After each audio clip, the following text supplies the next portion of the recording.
Waalaikumsalam. Peserta Akademi Wirausaha Mikro di batch 1 ya, atau usaha kuliner. Hari ini kita akan membahas mengenai legalitas dan perizinan usaha. Kalau minggu kemarin kita sudah membahas mengenai materinya ya, sekarang lebih ke konsultasinya. Kemarin saya sudah minta Bapak Ibu untuk memberikan pertanyaan, kalau misalnya ada yang mau ditanyakan ke Bu Anggi, dan ada saat ini ditemani oleh Mas Faras ya? Ya betul. Mas Adre apa Mas Faras nih panggilannya? Mas Adre, Pak. Oh, Mas Adre, oke. Jadi nanti akan dibantu oleh Mas Adre untuk menjawab pertanyaan dari Bapak Ibu semuanya.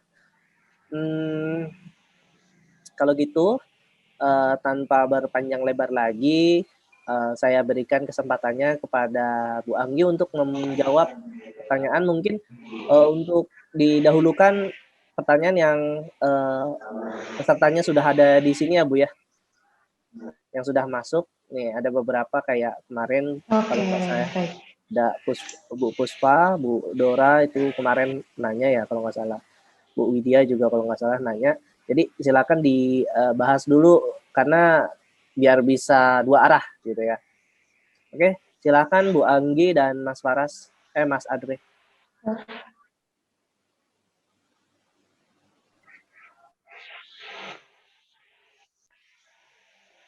Oke, terima kasih Pak Hasan. Dari pembahasan yang kemarin sudah masuk beberapa pertanyaan. Yang pertama ini ada dari, dari Ibu Puspa. Ibu Puspa sudah hadir di sini, bisa dinyalakan mic-nya, nanti kalau misalnya ada pertanyaan bisa diskusi juga. Yang pertama, Bu Puspa kemarin mengirimkan pertanyaan mengenai IP dan IUNK. Oke, saya bacakan dulu pertanyaannya ya Bu. Usaha yang saya jalani sudah memiliki IUNK dan IP. Apakah itu sudah cukup untuk legalitasnya sebagai pelaku UMKM? Apakah bisa dikatakan usaha saya sudah berbadan hukum? Kalau belum badan hukum, seperti apa pertanyaan? Seperti apa yang sebaiknya saya pilih? Oke. Pertanyaan pertama, Bu Puspa, IUNK dan NIB, apakah sudah cukup bagi pelaku UMKM? Nah, ini kemarin saya ada bahas sedikit. Untuk pelaku UMKM itu, NIB dan IUNK itu adalah izin dasar. Gitu. Jadi mungkin saya bisa tahu usaha Bu Puspa ini seperti apa, boleh diceritakan dulu Bu Puspa?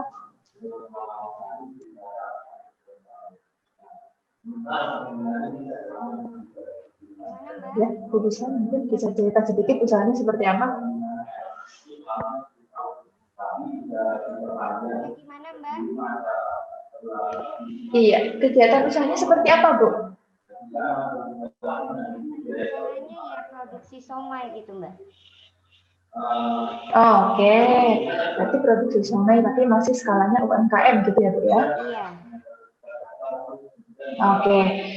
Nah, kalau sementara ini dari penjelasannya Bu Puspa mengenai usaha somai, itu kita perlu tahu Bu, NIB dan IUNK ini cukup atau enggak, itu dari yang pertama skalanya, penjualannya sampai mana, apakah itu masih skala kecil, atau skalanya sudah sampai ke luar kota, atau bahkan ke luar provinsi, atau bahkan juga pengemasannya juga sudah seperti pengemasan yang di minimarket, itu juga beda-beda Bu Puspa. Mungkin kalau sekarang Bu Puspa jualnya somai baru ke berdasarkan pesanan gitu ya, berdasarkan pesanan atau langsung ke konsumen, itu sudah cukup. Jadi cukup dengan NIB dan IUNK kalau skalanya masih UMKM. Tapi kalau ke depannya Bu Puspa mau jual ke minimarket atau jual ke luar kota, luar daerah, itu pasti akan ditanyakan PIRT atau BPOM-nya. Gitu. Jadi bisa disiapkan mulai sekarang izin edarnya berupa PIRT atau BPOM kalau misalnya dibutuhkan di kemudian hari. Gitu Bu. Mungkin yang pertanyaan yang pertama sudah jelas atau ada yang ingin ditanyakan lagi Bu Puspa?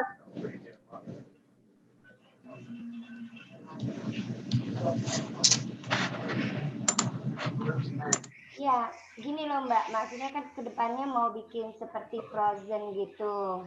Berarti kan nanti keluar kota ya. Nah, Betul.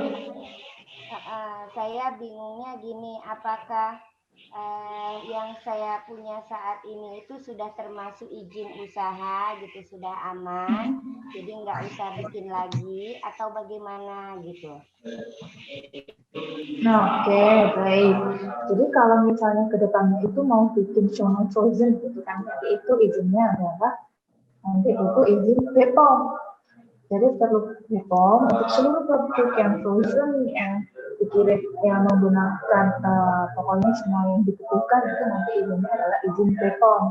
Nah, untuk pengurusan izin BPOM sendiri di pusat ini perlu badan usaha gitu. Jadi ini nyambung ke pertanyaan pusat selanjutnya ya Bu mengenai badan usaha. Nah, itu nanti perlu badan usaha gitu. Kenapa? Sebenarnya kalau dilihat di aturannya itu BPOM pengurusannya bisa perorangan gitu. Jadi pusat sendiri mengajukan izin BPOM bisa. Tapi ketika nanti prakteknya akan ada verifikasi dari BPOM itu diminta dokumen-dokumen perusahaan gitu. Jadi yang sebelumnya disiapkan juga mengenai badan usahanya. Nah, ini bisa nyambung juga ke pertanyaannya selanjutnya ya Bu. Jadi badan usaha yang dipilih jadi bukan badan hukum Bu Puspa. Kalau badan hukum itu untuk usaha cuma PT. Tapi kalau badan usaha pilihannya ada dua, PT atau CV gitu. Nah, ini saya bacakan juga pertanyaan yang kedua, pertanyaan selanjutnya. Apa yang sebaiknya saya pilih pada usahanya? Gitu. Pilihannya itu ada dua, Bu Puspa. Jadi PT atau CV. Kalau untuk pengajuan BPOM. Nah, yang pertama kalau boleh tahu kemarin kan saya sudah jelaskan untuk PT sama CV. Terus juga skalanya sekarang juga masih UMKM. Nah, pilihnya yang kita ada CV. Kalau misalnya masih UMKM, itu bisa menggunakan CV. Puspa. Jadi sekarang bisa dipertimbangkan dulu untuk pendirian CV-nya, nanti kegiatan usahanya itu perdagangan siomay betul, kemudian nanti ngurus lagi Bu. Jadi kan sekarang ada NIB dan IMK perorangan Bu, milik Bu Puspa. Nah, nanti kalau CV-nya sudah berdiri, itu nanti harus urus lagi NIB untuk CV-nya. Kemudian izin usaha untuk CV-nya. Jadi bukan IMK lagi bentuknya, itu nanti akan ada SIUP gitu. Jadi kalau untuk CV atau PP, izin usahanya bukan IMK, tapi SIUP gitu Bu.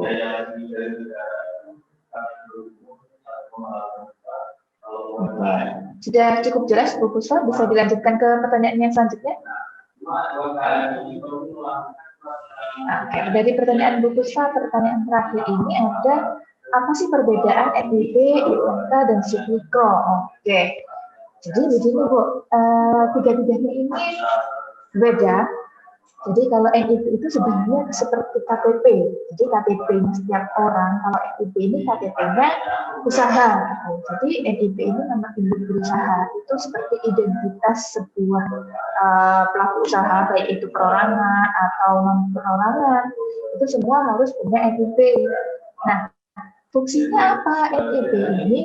Untuk koordinasi antara PTSP, lembaga-lembaga terkait dengan juga pelaku usaha itu supaya semuanya itu terdata dengan baik gitu. Jadi setelah punya NIB ini nanti perusahaan itu atau kegiatan usahanya sudah terdaftar di lembaga terkait di BKPM namanya. Selanjutnya baru bisa mengajukan izin usaha gitu. Nah sekarang kan ibu punya IUMK. IUMK ini izin usaha mikro kecil. Jadi memang khusus untuk usaha-usaha yang di bawah 50 juta gitu. Sistem OSS sendiri IUMK ini dikhususkan untuk perorangan. Jadi sementara ini mungkin usaha baru usahanya perorangan itu bisa mengajukan IUMK. Nah, nanti kalau misalnya ibu punya CV atau PT kegiatan usaha pada usaha yang lain, baru itu nanti izinnya berupa SIUP gitu. Jadi beda Bu, NIB ini untuk NIB ini untuk identitasnya dulu, fungsinya nanti bisa mengajukan izin usaha mikro kecil atau SIU, kalau sudah punya NIP. Nah, kalau IUMK ini untuk khusus izin usaha kecil, yang kalau di sistem OSS itu juga cuma bisa untuk pelaku usaha perorangan. Kemudian kalau SIU ini bisa juga untuk perorangan atau badan usaha. Tapi kalau SIU itu harus di atas 50 juta. Kalau 51 juta masuknya ke UMK gitu besar. Berarti saya nggak perlu bikin SIUP ya Mbak ya? Saya usahanya 9 gerobak. Iya, kalau sementara ini iya, nggak perlu Bu. Kalau misalnya sudah punya UMK, itu sebenarnya pengganti SIUP. Kalau misalnya omsetnya di bawah 50 juta, itu. Terima kasih Mbak. Ya, sama-sama Bu Puspa. Oke, dari Bu Puspa sudah selesai pertanyaannya. Bu Theodora sudah ada di sini. Oh iya Mbak. Oke. Bu Theodora bisa dinyalakan juga nanti bisa kita sambil diskusi mengenai pertanyaan Bu Theodora. Pertama, beda PIRT, IUMK dan NIB itu apa? Oke. PIRT dulu ya. PIRT ini izin edar Bu. Jadi PIRT itu khusus untuk makanan-makanan yang tidak masuk ke BPOM, itu izinnya PIRT. Jadi nanti ini usahanya apa ya Bu? Sambal Mbak. Apa mungkin? Sambal. Jadi tadi sih saya lihat yang buku produksi sendiri urutannya, ya produksi sendiri. Jadi bikinnya itu pertama IUMK, NIB, terus PIRT ini ya Mbak ya. Kalau yang dari penjelasannya tadi yang NIB dulu Bu, NIB dulu. NIB dulu pertama Bu. NIB dulu. Oh NIB dulu. IUMK baru kemudian PIRT. Izin edar terakhir. PIRT. Kalau yang izin edar itu yang BPOM itu ya Bu ya. Jadi izin edar itu macam-macam Bu. Salah satunya ada BPOM, ada PIRT, atau ada kalau misalnya nanti produknya lain lagi alat kesehatan itu PKRT gitu Bu. Ada macam-macam kalau izin edarnya. Nah PIRT termasuk salah satu izin edar.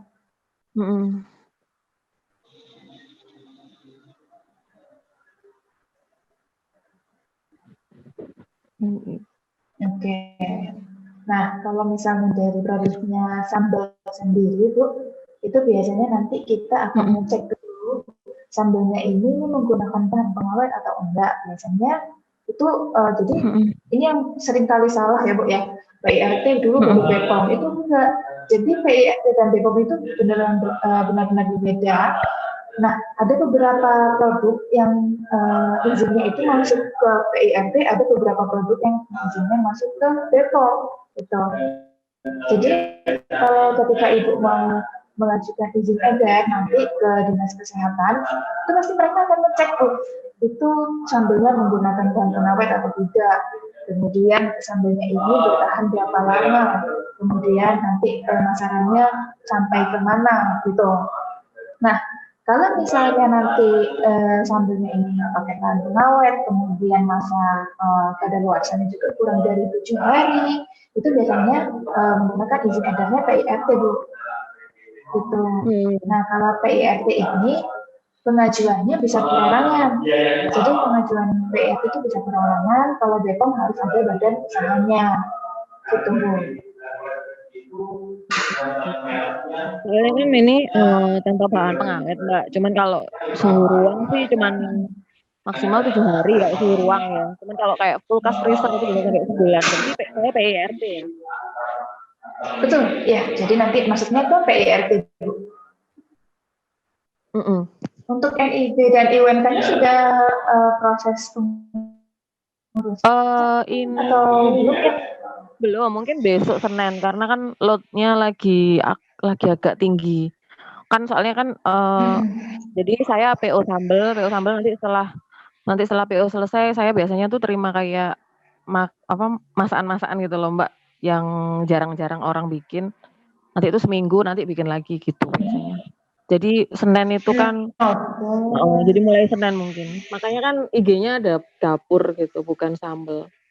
Cuman sambelnya memang udah bikin merek, cuman yang terbesar tuh sambel. Oke, iya Bu. Jadi memang kalau mau mengajukan PRT, apalagi di masa pandemi seperti ini, itu sekarang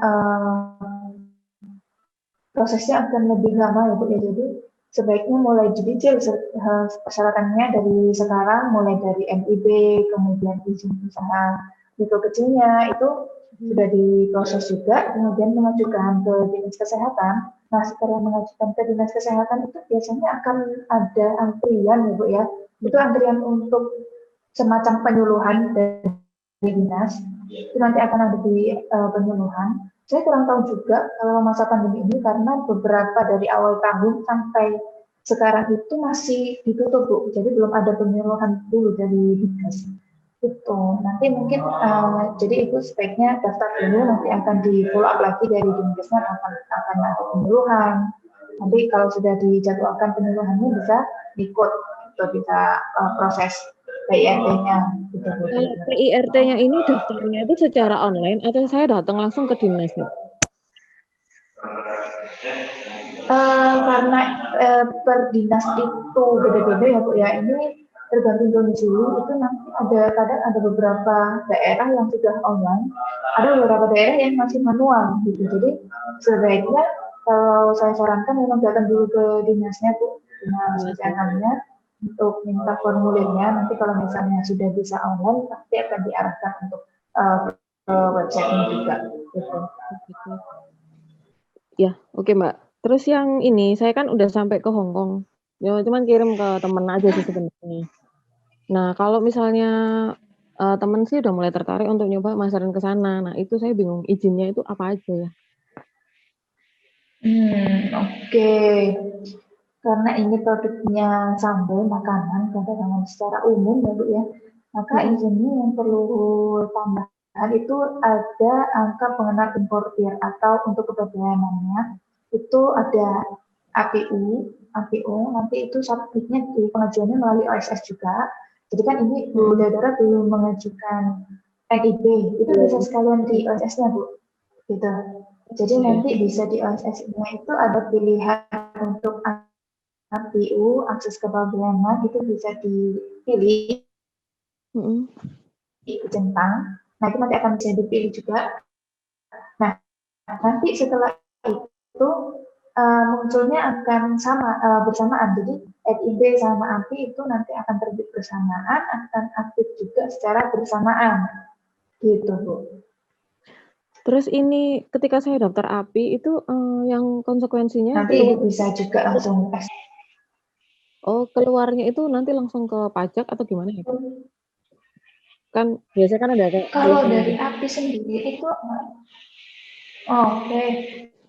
Kalau masalah perpajakannya itu pasti akan diminta juga pajak pendapatan, pajak ekspor impor juga. Nah, tapi kita juga karena di sini kita masa konsultan legal ya Bu ya, bukan konsultan pajak, itu saya juga nggak ngomong lebih lanjut, tapi itu pasti akan ada konsekuensinya gitu. Oh gitu, iya Mbak. Berarti nanti langsung NIB langsung ke API juga ya? Iya, nanti bisa langsung dipilih ke API-nya. Iya. Bisa saya lanjutkan untuk pertanyaan yang kedua. Oke, saat ini maaf, punya suaranya kayaknya ada yang lagi ngomong di sekitarnya ya. Ada double kayak iya, suara Pak. background gitu, Oke. Kalau ada coba pakai headset. Ibu pakai headset? Iya, saya pakai headset, Pak. Kedengaran cukup jelas soalnya. Oke. Ini saya pindah ke tempat lain dulu, Pak. Mungkin bisa saya pindah dulu, Pak. Bentar ya.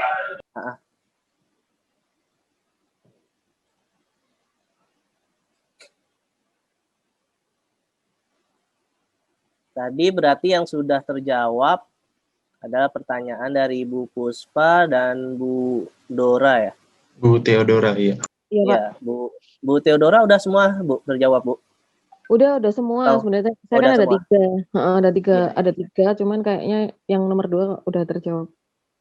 Oke. Soalnya masih mindset, saya kan dulu kan kredit analis, Pak. Jadi kalau ada orang-orang yang usaha itu biasanya mereka pakai cuman pakai surat keterangan usaha, paling siup TDP gitu doang kan. Jadi makanya saya tanyain semua. Pas saya ini usaha kan udah beda semua kan Iya. tulisannya. Oke. Oke, gimana Pak? Sudah jelas mungkin suaranya? Iya, sudah lebih baik, Bu. Nggak terlalu kedengaran jelas. Oke, siap. Dari Bu Theodora, ini ada saya cek dulu Bu, pertanyaannya apakah sudah terjawab semua? Oke, untuk izin usaha industri dan merek dikerjakan bertahap karena saat ini omsetnya hanya sekitar 5-7 juta per bulan. Masuk mengenai merek ya Bu ya, saya jelaskan sedikit mengenai mereknya. Nah, kalau untuk merek, ini sebenarnya sebagai salah satu persyaratan di izin edar Bu Theodora. Jadi kalau mau mengajukan PIRT atau BPOM itu pasti akan diminta bukti pendaftaran merek, gitu. Walaupun mereknya belum ada sertifikat, jadi akan diminta bukti pendaftaran mereknya. Kalau misalnya dilihat dari kebutuhan Bu Theodora sendiri, saya coba bantu urutan. Iya, urutan yang bulat itu mungkin saya bingung. Itu mungkin yang pertama, iya, yang pertama bisa NIP sama IUMK dulu. Itu NIP sama IUMK sama sekaligus artinya. Nah, kemudian itu daftar merek dulu, nanti akan muncul nomor permohonan mereknya, bukti permohonan mereknya. Nah, setelah itu dokumen-dokumen yang sudah terbit bisa diajukan ke Dinas Kesehatan untuk mengajukan PIRT-nya, gitu Bu. Oh, jadi kalau berarti NIP, IUMK, merek, lalu PIRT ya Mbak ya? Betul, ya nanti dari PIRT itu pasti diminta bukti pendaftaran mereknya. Gitu. Oke, sudah cukup jelas Bu Theodora atau mungkin ada yang ingin didiskusikan lagi? Udah, ini nanti mungkin sambil jalan sih Mbak. Nanti kalau saya ada pertanyaan lagi, saya tanya lagi. Oke, siap. Terima kasih Bu Theodora atas pertanyaannya. Ya. Saya bisa lanjut ke Ibu Dwi Wijayanti. Apakah sudah hadir Ibu Dwi Wijayanti?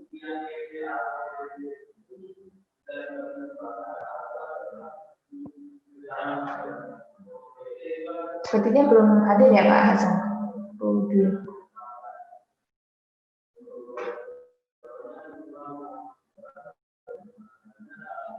Oke, karena Ibu Dwi belum hadir, kita lanjut ke Ibu Ita Oktarina. Ibu Ita Oktarina mungkin sudah hadir, bisa di-unmute.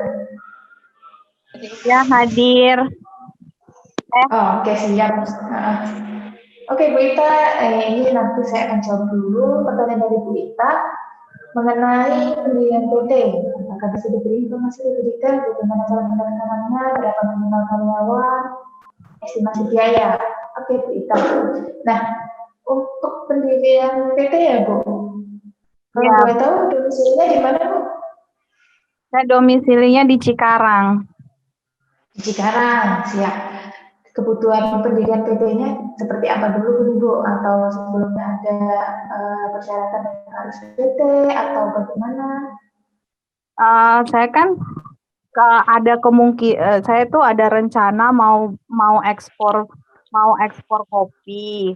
Nah, ekspor kopi itu kan butuh yang namanya NIB kan. Nah, butuh NIB. Sebelumnya saya itu udah pernah, saya kan jualan nasi ayam gitu kan, Bu, ayam seruit namanya. Nah, itu waktu saya jualan ayam seruit itu, saya punya namanya saya daftar IUMK, izin usaha kecil menengah itu kan. Nah, itu saya udah dapat NIB, udah dapat SPPL, udah dapat surat izin usaha gitu-gitu kan. Satu paket itu IUMK itu dapat 4 lembar itu kan. Tapi apakah yang ada di IUMK itu sama dengan NIB yang kalau nanti saya bikin PT gitu, Bu. Dan gimana sih cara bikin PT itu, minimal karyawannya berapa, terus harus biayanya berapa gitu-gitu Bu, tolong dibantu ya Bu. Oke, siap Ibu Ita. Nah, ini kan tadi kita sudah punya NIB, sudah punya IUMK gitu kan. Untuk mau upgrade jadi PT, wah bagus sekali Bu. Ini sebuah langkah yang bagus untuk pelaku usaha UMKM mau mendirikan PT itu sekarang sudah dipermudah Bu. Jadi yang pertama permudahan seperti apa? Itu sekarang prosesnya semua sudah online. Jadi nanti Ibu kalau yang butuh offline itu paling ke notaris untuk tanda tangan akta, itu bisa juga pakai surat kuasa kalau misalnya Ibu juga berhalangan hadir. Nah, nanti setelah dari notaris itu akan disiapkan semua dari notaris dokumen-dokumennya seperti apa yang perlu ditandatangani, kemudian dalam aktanya itu juga akan dari notaris. Dan Ibu itu juga menyiapkan KTP sama NPWP aktif, gitu Bu. Jadi seluruh pendiri PT-nya nanti itu kan minimal ada 2 orang ya kalau PT itu. Jadi Ibu menyiapkan KTP sama NPWP aktif. Nah, KTP dan NPWP aktif ini maksudnya seperti apa gitu. KTP dan NPWP aktifnya harus sesuai dengan data yang saat ini gitu. Kalau misalnya ada perubahan alamat, perubahan status itu juga harus sudah terupdate termasuk di NPWP-nya. NPWP-nya kalau misalnya nanti dari para pendiri misalnya kita dengan suami atau dengan orang tua atau bahkan ada mungkin rekanan yang lain itu kedua Ibu itu nanti NPWP-nya semua harus sudah pakai NPWP yang terbaru. Yang terbaru itu NPWP-nya sudah ada nomor NIK-nya, jadi sudah tercantum nomor NIK-nya di bawahnya. Kemudian itu juga sudah terupdate data email, data alamat, data telepon, itu semua sudah terupdate di NPWP-nya. Nanti tinggal bawa itu aja Bu, tinggal bawa itu aja ke notaris, nanti mereka akan bantu draft akta pendiriannya. Nah, setelah itu Ibu Ita dan para pendiri lainnya itu bisa tanda tangan langsung di hadapan notaris, atau bisa juga pakai kuasa. Setelah tanda tangan, mereka akan terbitkan surat SK dari Kemenkumhamnya. Itu nanti urusannya notaris semua, Bu Ita cuma tanda tangan sama siapin KTP NPWP. Nah, setelah itu sudah muncul dari Kemenkumham, tinggal selanjutnya itu proses NPWP perusahaan. Gitu. Biasanya proses NPWP perusahaan ini sudah otomatis dari si notaris. Jadi sistem notaris itu sudah terintegrasi dengan sistem KPP. Ketika Ibu sudah muncul SK Kemenkumhamnya, itu biasanya akan muncul nomor NPWP-nya. Nah, itu artinya sudah aktif Bu. Jadi perusahaan itu sudah aktif, sudah bisa melakukan kegiatan usaha. Kalau sudah muncul nomor NPWP-nya, Ibu bisa submit NIB dan izin usaha untuk perusahaannya. Sama kayak Ibu submit, Ibu mengajukan NIB dan izin usaha untuk IUMK kemarin, Bu. Gitu. Jadi sudah online semuanya. Halo Bu. Iya, gimana Bu Ita? Halo. Ya, itu kan KTP-nya kan KTP-nya itu kan minimal 2 orang ya. Kalau 1 orang tuh nggak bisa gitu ya. Iya, belum bisa Bu. Memang kalau dari undang-undang rancangan undang-undang cipta kerjanya itu untuk UMKM itu bisa sebenarnya untuk 1 orang, tapi kan sementara ini belum disahkan Bu ya undang-undang. Jadi kita masih pakai aturan yang lama, itu minimal 2 orang Bu. Terus kalau misalnya itu nggak ada minimal modal. Kalau kemarin-kemarin kan saya dengar kalau pendirian PT itu ada minimal modal. Kalau sekarang katanya udah nggak ada lagi ya? Betul, betul sekali Bu Ita. Jadi sekarang itu sudah dipermudah lagi untuk PT itu sudah nggak ada lagi minimal modal. Sebelumnya itu modalnya minimal 50 juta, 51 juta dan harus disetor 25%-nya. Nah kalau sekarang sudah nggak ada lagi. Jadi Ibu datang ke notaris itu nggak bawa uang, maksudnya uang untuk modal PT, tapi tetap harus bayar jasa notarisnya ya Bu. Itu nanti bisa dikerjakan sama notarisnya. Tapi perlu diingat Bu Ita, memang saat ini nggak perlu modal minimal untuk PT, tapi sistem OSS ternyata masih belum cover hal tersebut gitu. Jadi nanti di sistem OSS ya, ketika ibu memasukkan modal di bawah 50 juta, itu nggak bisa terbit izin usahanya Bu.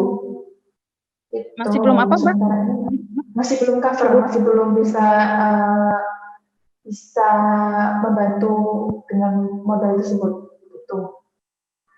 Oh, jadi kalau tanpa modal tuh kita belum bisa running usaha, belum bisa pakai NIB-nya atau gimana? Iya, iya. Jadi belum bisa mengajukan NIB sama izin usahanya Bu. Kalau nanti nggak ada modalnya.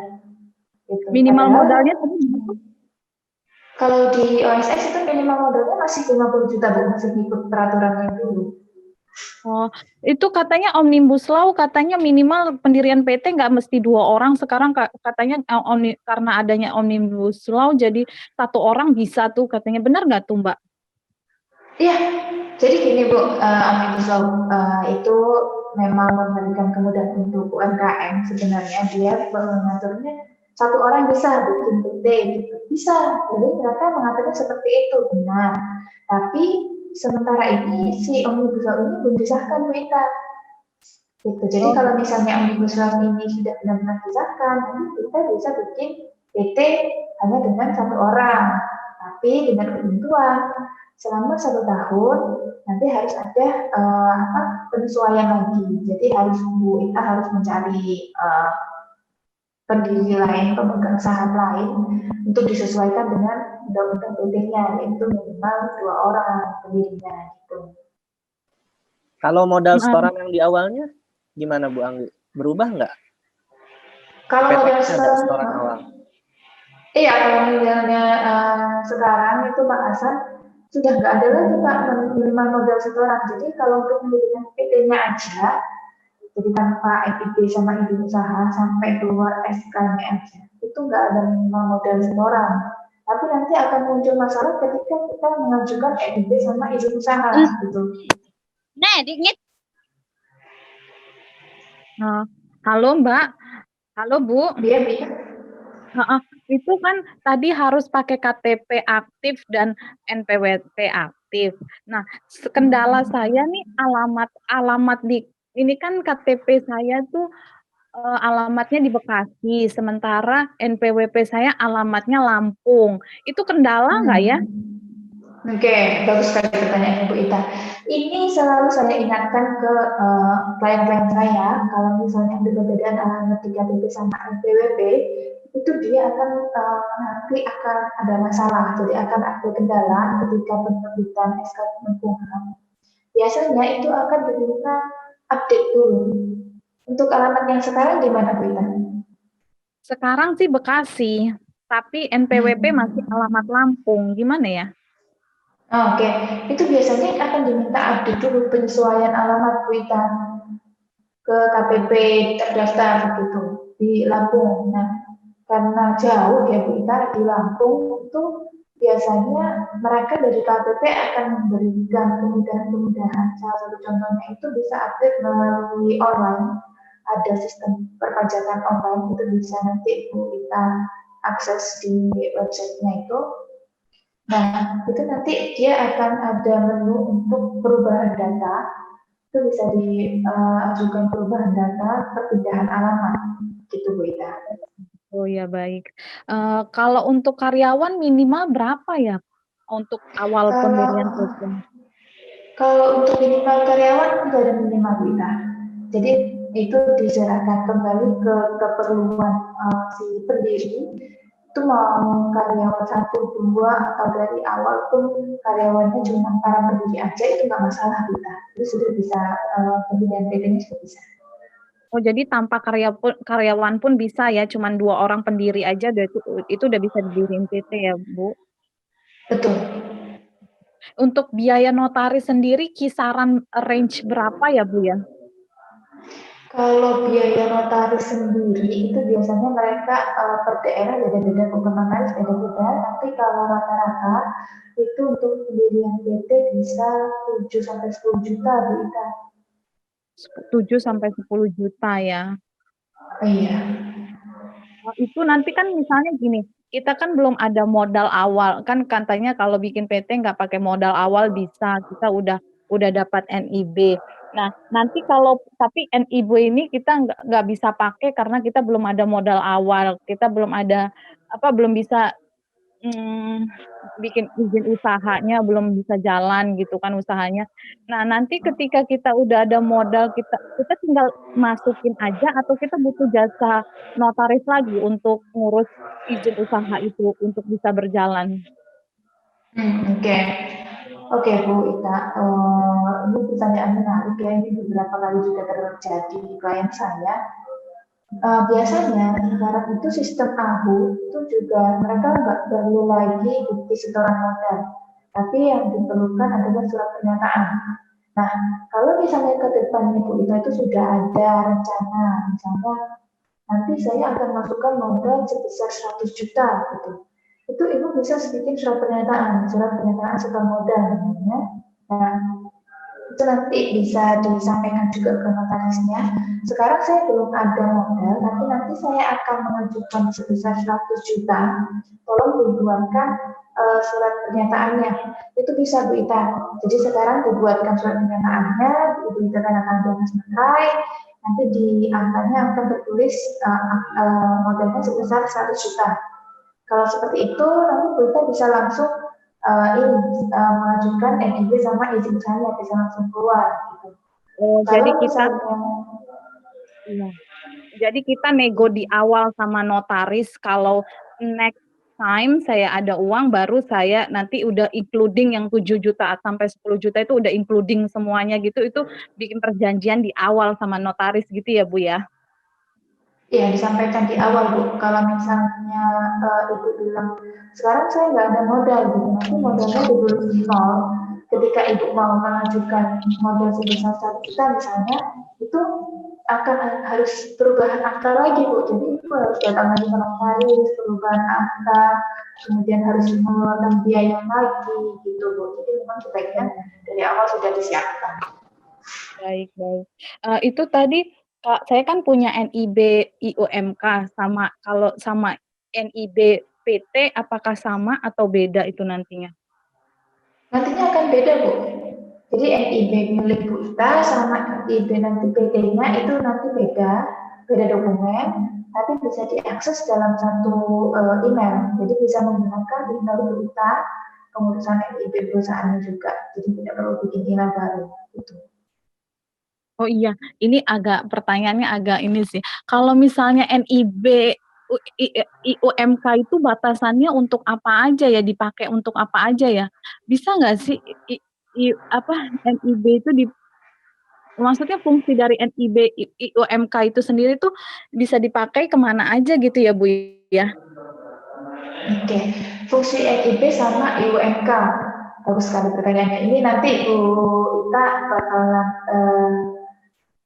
sambil jalan itu nanti akan merasakan keuntungan-keuntungan mendapatkan NIB sama IUMK. Yang pertama apa? Kalau misalnya NIB itu sebagai identitas perusahaan, nanti ketika Ibu mau punya perusahaan, itu pasti akan diminta Bu NIB sama izin usahanya. Gitu. Kemudian apa lagi? Biasanya ketika Ibu mengajukan pinjaman atau tambahan modal ke bank itu akan diminta juga kegiatan usahanya seperti apa, dibuktikannya dengan NIB dan IUMK itu. Gitu. Selain itu sekarang juga pemerintah lagi gencar-gencarnya kasih insentif yang kita sering dengar sekarang kan BLT lebih banyak nih. Itu mereka salah satu syaratnya juga IUMK. Nah, mau punya IUMK harus punya NIB dulu gitu Bu. Oh baik. Sudah banyak menjawab. Terima kasih Bu atas jawaban-jawabannya. Iya, sama Bu Ita semoga membantu. Oke, selanjutnya ada Bu Sri Rejeki. Bu Sri Rejeki mungkin sudah hadir, bisa dinyalakan mikrofnya Bu. Sepertinya belum Bu. Oke, belum. Ibu Dwi Wijayanti juga belum hadir. Ibu Dwi Wijayati belum. Oke. Selanjutnya ada pertanyaan dari Ibu Lilis Muklisa. Ibu Lilis Muklisa mungkin sudah hadir. Bu Lilis, silakan Bu Lilis. Tadi saya lihat ada. Nah, Ya, dinyalakan Bu mic-nya. silakan dinyalakan mic-nya Ibu Lilis supaya bisa diskusi.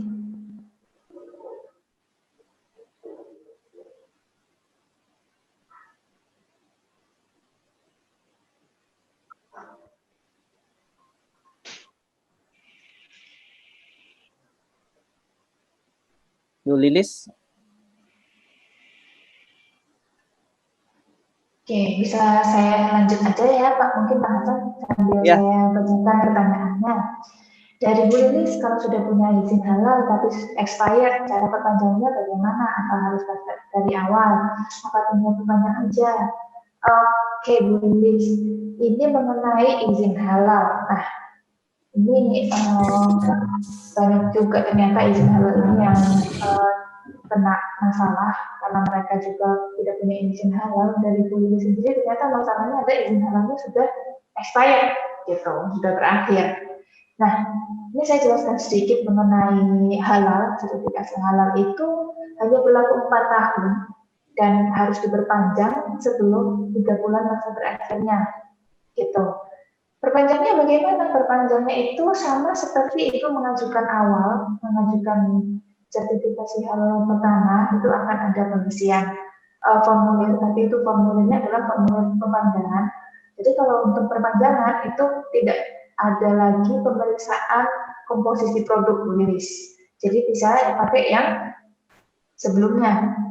Tapi perlu diingat kalau misalnya produknya itu tidak ada perubahan komposisi. Kalau misalnya ada perubahan komposisi, itu nanti harus ada pemeriksaan kembali. Gitu. Nah, konsekuensinya apa? Apakah harus nih perpanjangan? Harus tuh. Jadi kalau misalnya nggak perpanjangan, itu nanti mereka akan bisa dicabut sertifikasi halalnya. Nah, kalau misalnya tidak berpanjang, tidak dicabut, kemudian itu juga pasti tidak boleh beredar produknya. Kalau tidak boleh beredar, tapi ibu masih menggunakan izin halal yang dulu dan masih memaksakan untuk berjualan, ini juga salah satu ada di salah satu artikel Smart Legal. Itu efeknya bisa sampai hukuman pidana, Bu. Gitu. Jadi memang sebaiknya sebelum 3 bulan masa berakhir segera dilakukan perpanjangan untuk sertifikasi halal. Begitu Bu Lilis, mungkin ada yang ingin ditanyakan lagi?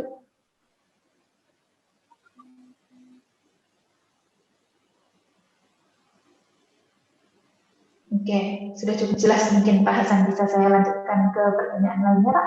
Ya, silahkan Bu. Ibu Wagiati.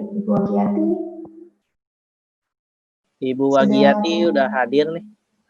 Silakan Bu Wagiati di unmute.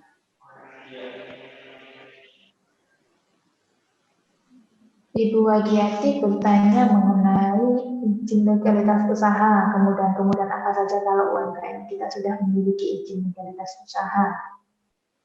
Kemudian apa aja yang paling terasa ini sekarang bantuan dari pemerintah. Jadi IUMK, syaratnya itu IUMK, itu nanti bisa dapat bantuan dari pemerintah juga. Kemudian selain itu, kalau misalnya sekarang masih UMKM skalanya, kemudian ibu ternyata sudah antisipasi izin legalitasnya sudah lengkap, badan usahanya sudah jelas, bentuknya seperti apa, itu juga sudah jelas, perpajakannya jelas. Kedepannya ibu bisa juga menarik investor, gitu. Nah, beberapa investor, bukan beberapa sih, sebagian besar investor itu mereka cuma mau memberikan modal, tambahan modal yang membantu usaha-usaha UMKM itu ketika mereka sudah bentuknya PT, gitu. Kalau misalnya Ibu Wagiati sudah memprediksi hal tersebut, sudah dari awal sudah menyiapkan legalitasnya, pasti Ibu Wagiati akan lebih mudah nih untuk mengajukan, untuk mendapatkan tambahan modal baik dari investor maupun dari bank atau badan-badan lainnya, gitu. Nah, mungkin dari Bu Giati ini rencananya mau bikin izin usaha seperti apa atau badan usahanya seperti apa nih Bu? Bisa dilanjut mungkin kalau misalnya ada yang mau disampaikan Bu Giati.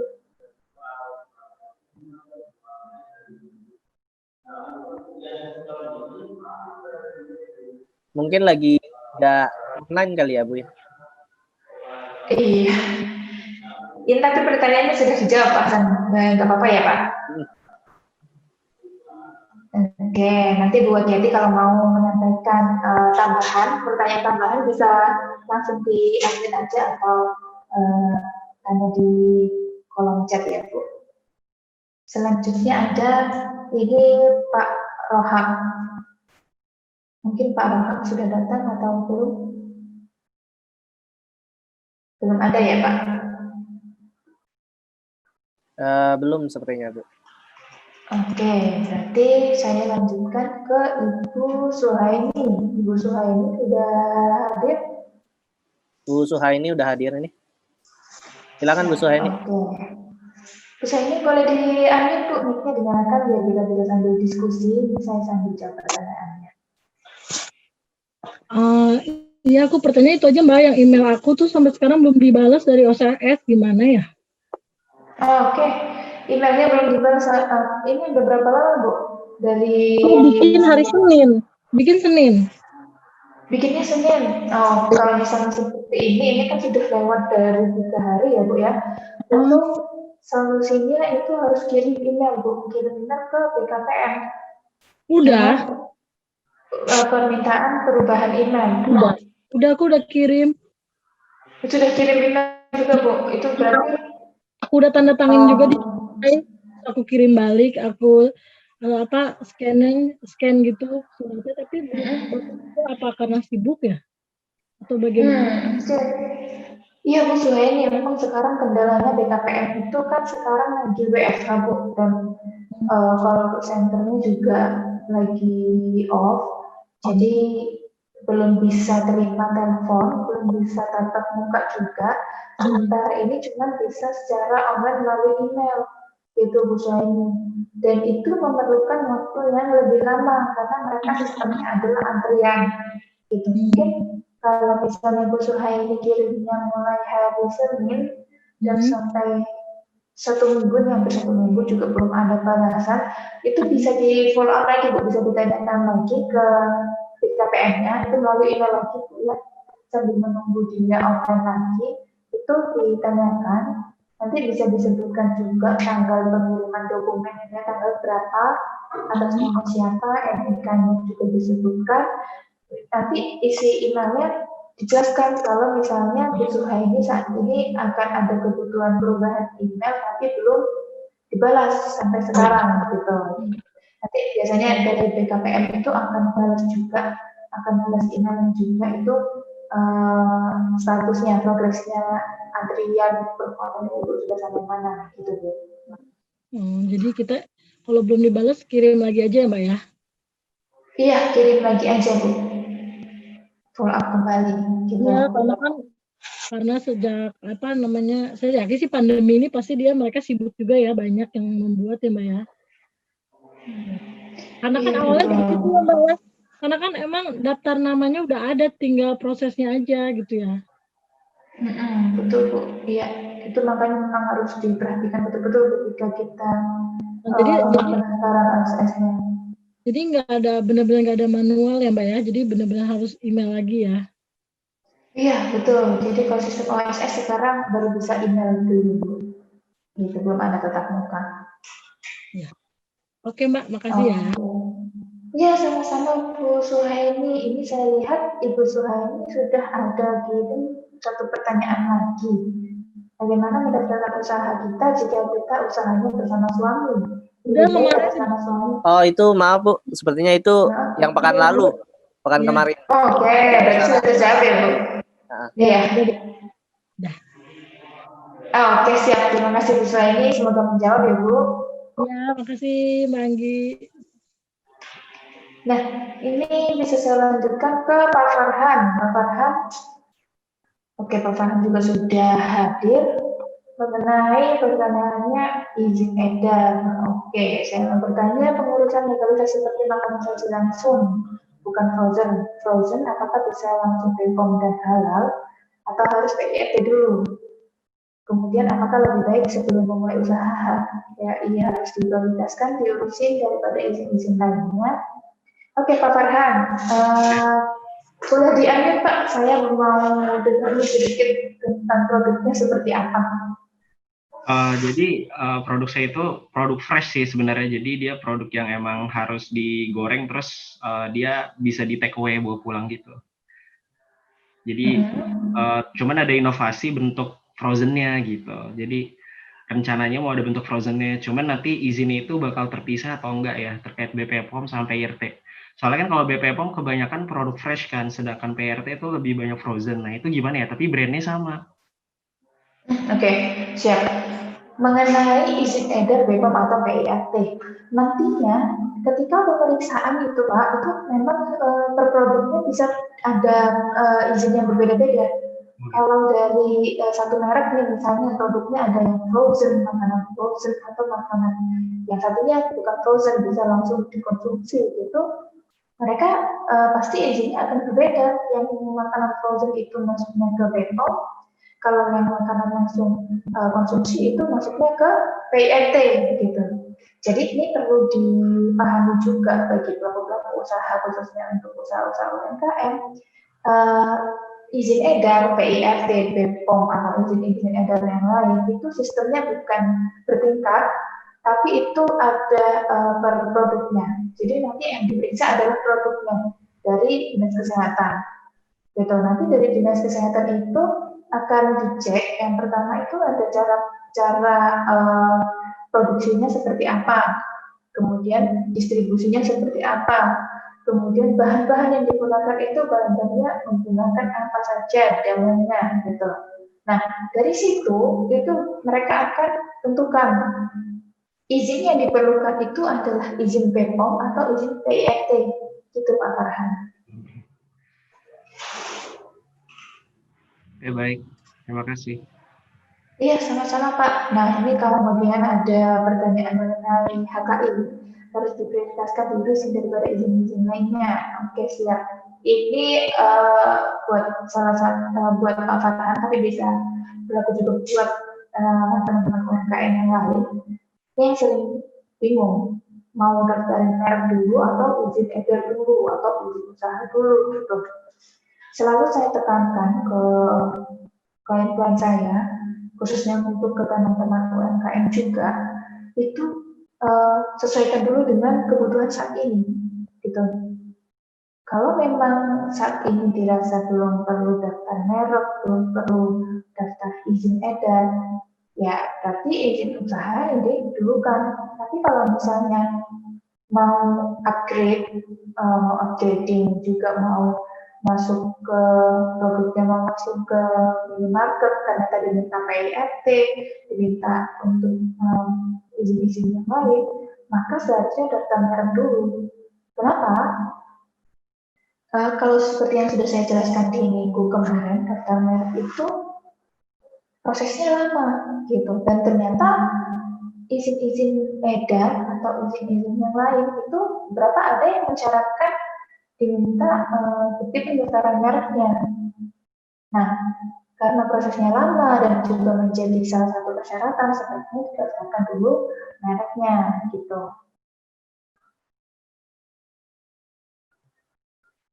Nah, kalau misalnya sebelum melakukan kegiatan usaha, yang pertama itu izin dasar. Saya selalu kasih solusinya gitu. Izin dasar dulu. Izin dasar itu seperti NIB sama IUNK atau SIU. Kemudian nanti sambil jalan itu bisa dipikirkan juga untuk pendaftaran mereknya. Kalau ternyata pemasarannya sudah melalui online, terus juga jangkauannya bisa ke luar daerah, luar wilayah, itu baru daftarin mereknya. Setelah daftarin merek, muncul nomor permohonan mereknya, bisa juga langsung ke izin edar. Gitu. Itu nanti akan lebih aman juga ketika kita distribusinya mulai ke luar daerah gitu. Oke Pak Hasan, ini tadi Pak Farhan sudah di pertanyaan terakhir. Nah ini saya kembali lagi ke pertanyaan-pertanyaan yang belum terjawab. Tadi ada Bu Dwi Wijayanti. Bu Dwi Wijayanti masih belum hadir.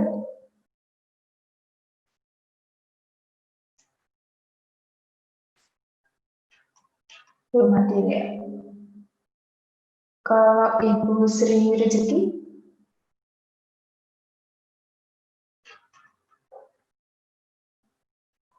Oke. Rezeki juga belum, Bu.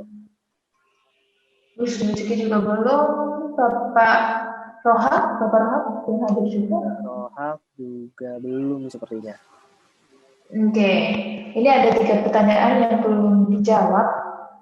Mungkin silakan langsung dijawab aja. Oke, boleh langsung saya jawab aja dari Bu Sri Rezeki. Itu pertanyaannya mengenai merek yang mungkin bisa bermanfaat buat teman-teman yang lain walaupun Bu Sri Rezeki belum hadir ya. Jika sudah punya merek, sudah dicatatkan, tapi kita mau mengubahnya, apakah bisa? Pertanyaan dari Bu Sri Rezeki seperti itu mengenai pengubahan merek.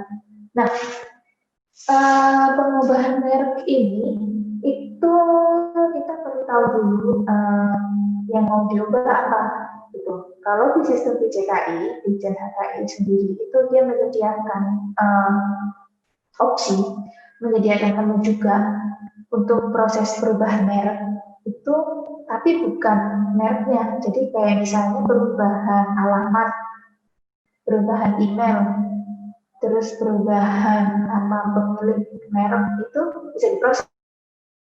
Prosesnya melalui online. Tapi ketika yang mau diubah itu adalah nama merek atau kelas merek atau logo merek, itu maka harus mengajukan ulang. Jadi pendaftaran kembali untuk pendaftaran mereknya.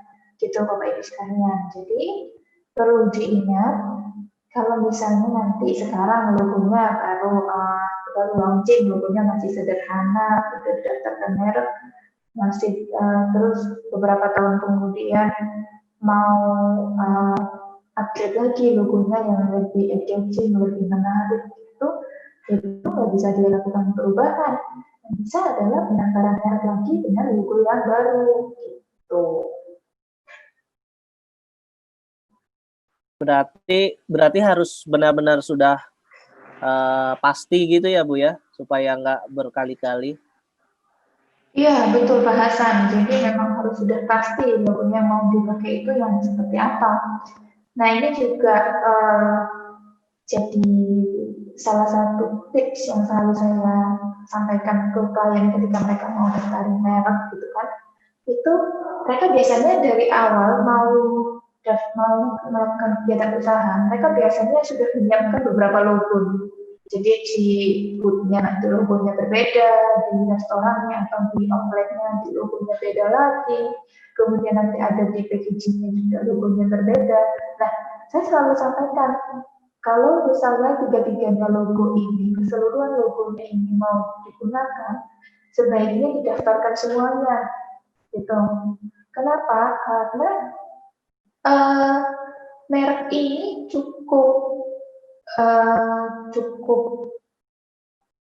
riskan juga ya kalau misalnya tidak didaftarkan semuanya. Ketika kita sudah pakai logo itu bisa juga dipakai oleh orang lain gitu. Jadi misalnya kita cuma daftarin logo yang di packaging-nya itu, ternyata ada kompetitor pakai logo kita yang untuk offline. Nah, itu bisa juga. Tentu itu akan merugikan kan kalau seperti itu. Padahal kita sudah pakai lebih dulu, ternyata yang daftarin orang lain, terus akhirnya kita nggak boleh pakai lagi, harus ganti logo lagi. Nah, itu akan lebih menyusahkan ke depannya. Jadi memang dari awal harus sudah benar-benar fix logonya yang mau dipakai yang mana, jumlahnya berapa, itu harus didaftarkan semuanya. Gitu. Kalau Bu, ini kan di hak merek ini kan ada banyak kelas ya. Betul. Nah, kalau misalnya usaha makanan itu kan sendiri ada beberapa kelas ya, setahu saya ya. Ada kayak frozen food atau yang makanan kemasan sachet itu kan beda lagi kan kelasnya ya. Nah, Betul. ini apakah kalau misalnya saya punya merek nih, terus saya daftarin ke HKI ya, apakah saya harus daftarin itu ke beberapa kelas yang berbeda, yang misalnya saya nanti berencana untuk bikin frozen food, maka saya daftarin itu di kelas frozen food. Lalu saya sekarang buka restoran, maka saya daftarin itu di kelas restoran, kayak gitu. Nah, itu biayanya apakah bisa misalnya sekali saya daftar satu itu saya masukkan ke beberapa kelas, atau setiap kelas itu setiap beda lagi biayanya gitu. Oke. Nah, ini sistem Ditjen HKI sendiri, dia menerapkan PNBP itu di satu merek, satu kelas, Pak Hasan. Jadi kalau misalnya mau kegiatan usahanya ada banyak sub bidang gitu, itu akan dikenakan biayanya per kelasnya. Kalau misalnya Bapak jualan produk, terus nanti jualannya melalui online, terus nanti jualannya juga ada yang melalui offline, ada restoran juga. Nah, itu ternyata masuk di 4 kelas. Artinya itu nanti akan PNBP dikalikan 4 kelas itu. Gitu. Oke, siap. Tamu.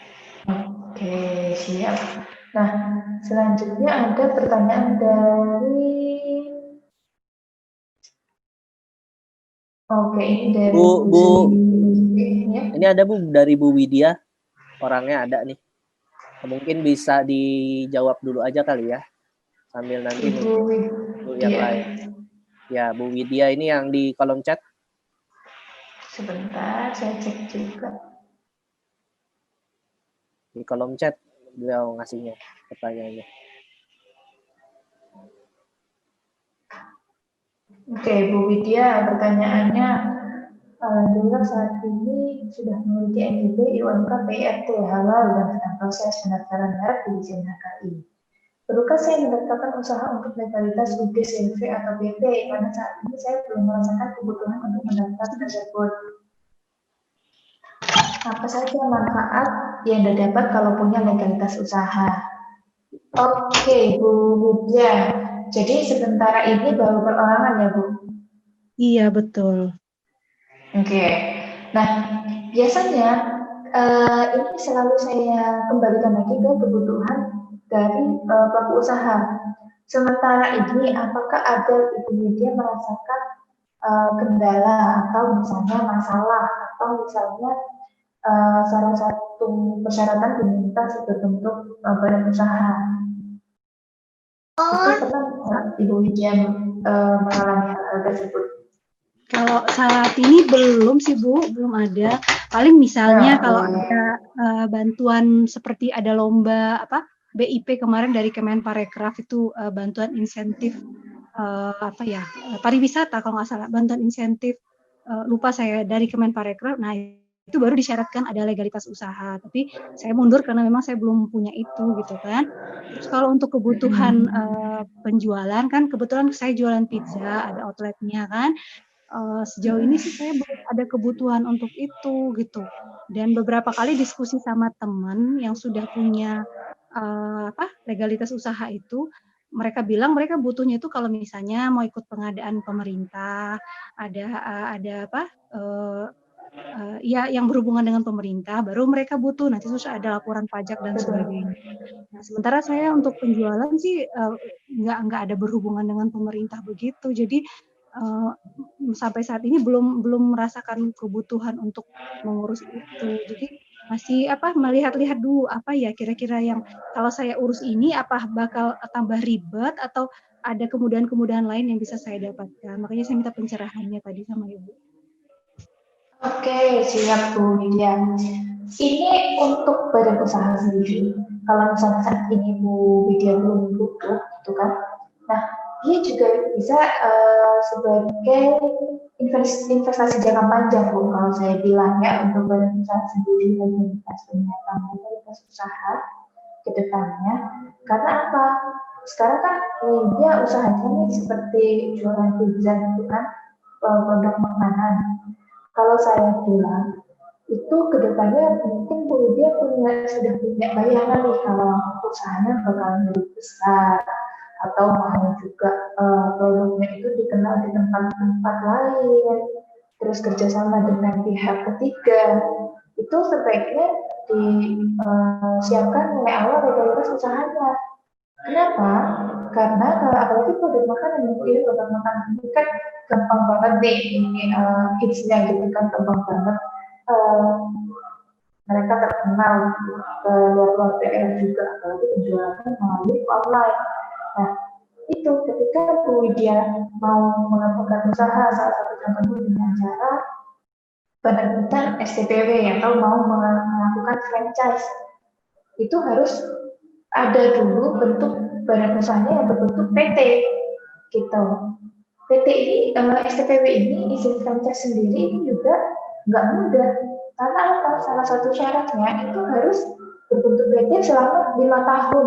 Nah, jadi sambil disiapkan, kalau misalnya Bu Widya punya bayangan ke depannya mau usahanya makin besar gitu kan, mau cabang di mana-mana, ya kalau bisa dari awal sudah disiapkan untuk pendirian PT-nya sejak sekarang sambil menunggu jangka waktu 5 tahun. Nah, 5 tahun ini sambil menunggu nanti bisa juga daftar mereknya gitu.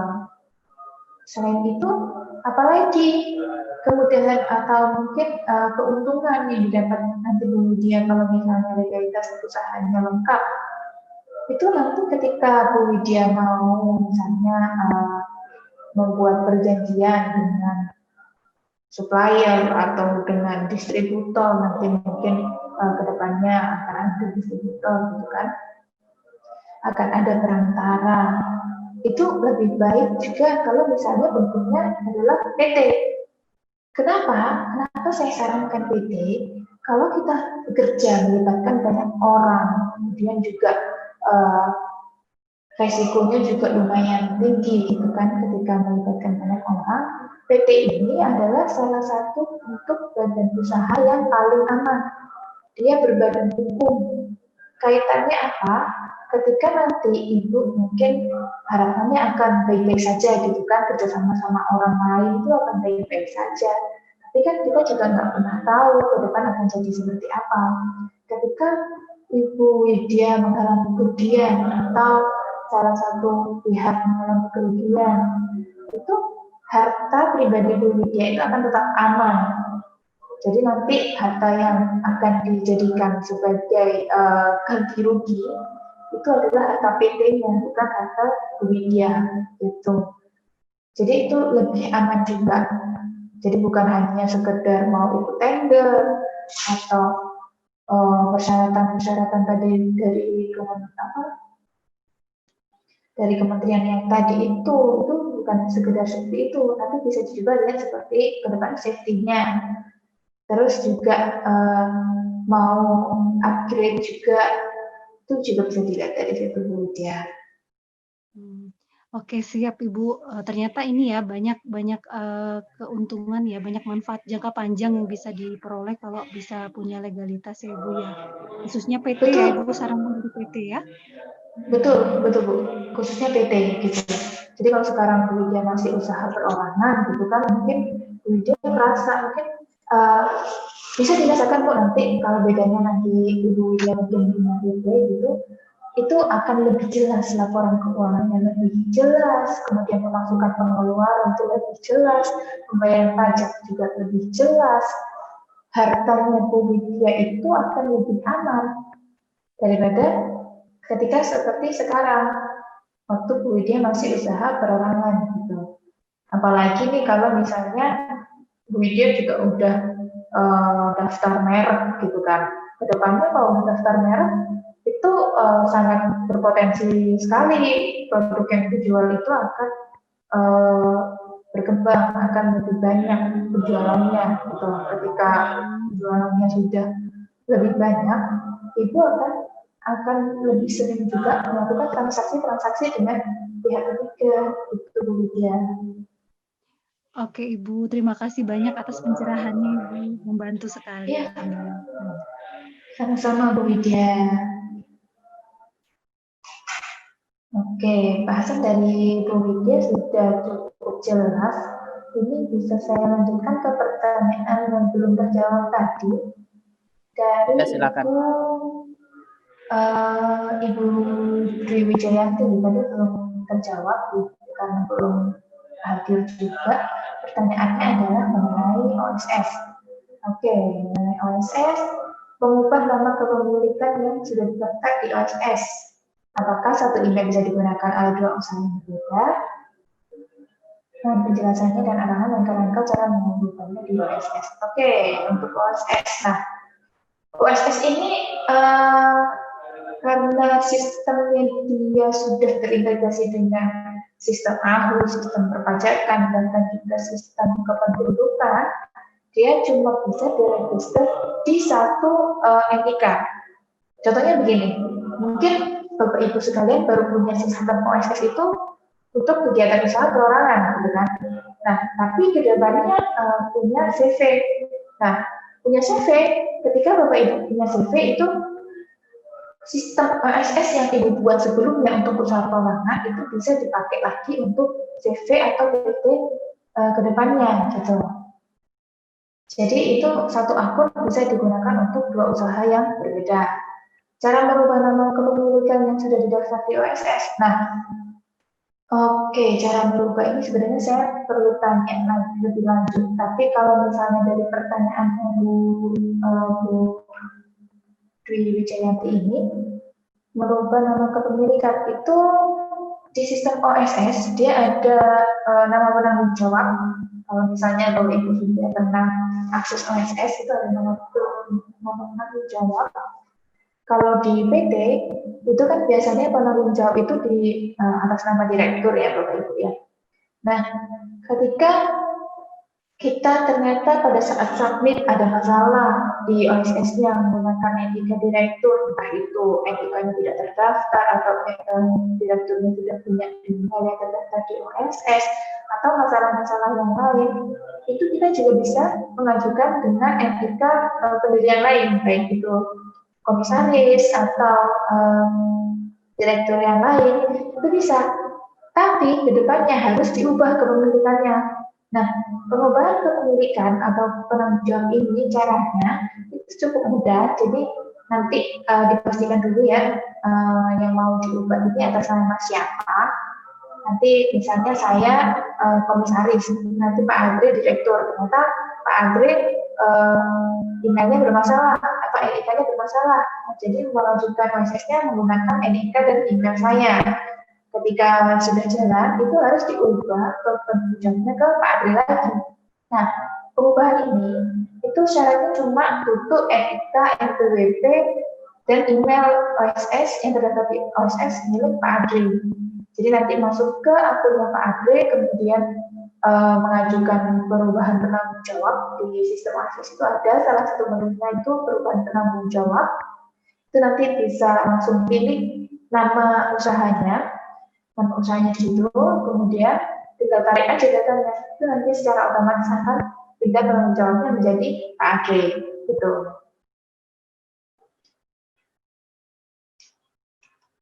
Oke, dari pertanyaan Dwi Wijayanti sudah terdaftar, juga sudah terjawab. Bapak Farhan, sudah. Bapak Rohab, oke, pertanyaan dari Pak Rohab. Pertanyaan dari Pak Rohab itu bagaimana solusi atas legalitas tempat usaha bagi usaha yang berstatus pedagang kaki lima. Pada satu kondisi kami sebagai berikut. Apabila pindah belum tentu lokasi strategis lokasi saat ini. Kalau tidak pindah masih berstatus PKL. Sudah menjadi PKL sejak 10 tahun yang lalu. Oke, siap Pak Rohab. Ini mungkin beliau terkendala zonasi ya, karena kalau di Jakarta belum bisa jualan-jualan di tempat yang tidak sesuai dengan zonasinya. Solusinya bagaimana? Nah, solusinya itu memang kalau mengenai pedagang kaki lima, dia juga harus ngecek di RDTR-nya, di zonasinya, apakah itu diperbolehkan untuk kegiatan atau tidak. ketika dia tidak diperbolehkan, itu dia akan ada risiko diminta pindah juga, diminta pindah dari Satpol PP atau dinas-dinas daerah setempat gitu kan. Nah, ketika kita walaupun usahanya pedagang kaki lima pindah-pindah tempat, ternyata di sistem OSS itu sudah ada nih Bapak Ibu. Jadi izin usahanya sudah ada nih di sistem OSS untuk kegiatan usaha pedagang kaki lima gitu. Jadi memang harus disesuaikan dengan zonasi atau lokasi yang kita pilih, zonasi usahanya gitu. Nah, ini bahasan sudah selesai sebelum masuk ke semua pertanyaannya. Apakah ada pertanyaan bagaimana, Bu? lagi? Oh, Ya, ada ini. Ada yang baru masuk ini dari Bu Eva Susana. Sebentar, saya taruh di kolom chat aja ya, Bu ya, pertanyaannya. Boleh.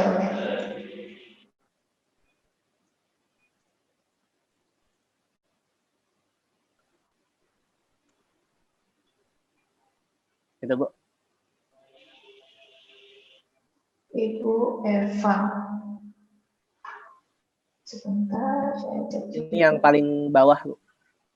Oke, saya baru 1 tahun buka usaha di Pangsit.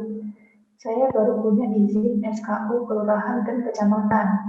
Sementara pakai izin ini saja cukup kuatkah? Karena saya masih baru dan saya masih ngontrak. Apakah buat surat izin pakai alamat rumah atau alamat usaha kita? Surat izin apa yang harus saya punya? Terima kasih. Ya, terima kasih Bu Eva juga pertanyaannya. Nah, Bu Eva ada di sini Pak. Mungkin saya perlu konfirmasi kegiatan usahanya di Pangsit ini seperti apa?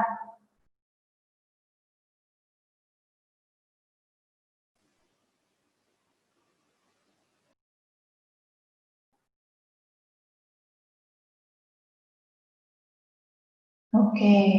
Kalau di sini ada Bu Eva-nya, cuma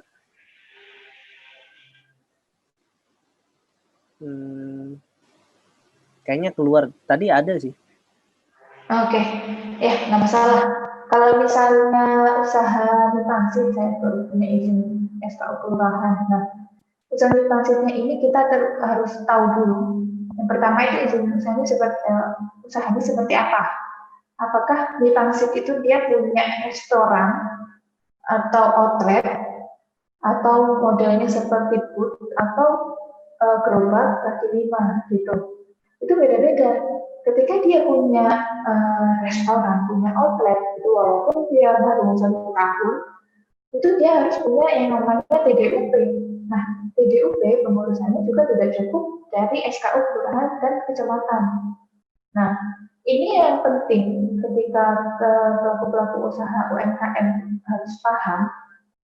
Sekarang itu izin usaha yang diakui adalah izin usaha yang diterbitkan dari sistem OSS.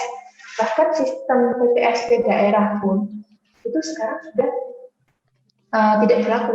Atau yang kalau misalnya izinnya baru dari PTSP, dia harus sudah melakukan pengurusan atau pembaharuan ke sistem OSS.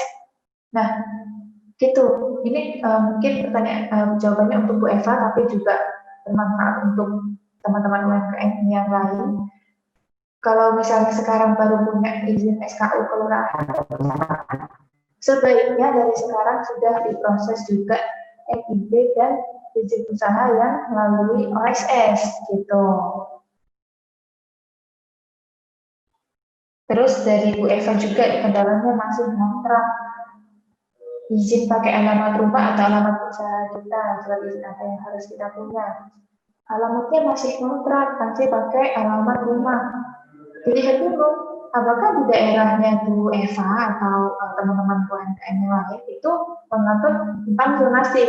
Kalau contohnya di Jakarta, dia nggak bisa tuh pakai alamat rumah untuk kegiatan usaha kegiatan usaha perdagangan atau kegiatan usaha yang lain ini nggak akan bisa muncul izin usahanya. Kalau misalnya daerahnya itu tidak mengatur tentang zonasi, nggak ada masalah. Walaupun masih kontrak, masih pakai alamat rumah, dia buka usaha dimanapun itu bisa gitu. Nah, mungkin itu bahasan jawabannya karena Bu Eva juga. tidak ada tanggapan, mungkin bisa saya kembalikan ke Pak Hasan. Ini ada pertanyaan, tadi ada pertanyaan dari Bu Dora ini tambahan. Mana ya? Kalau nggak salah gini, kalau misalnya izin untuk ekspor itu, nih, misalkan untuk izin yang ke luar negeri baru akan didaftarkan belakangan, apa bisa? Izin yang untuk ke luar negeri didaftarkan belakangan. Oke.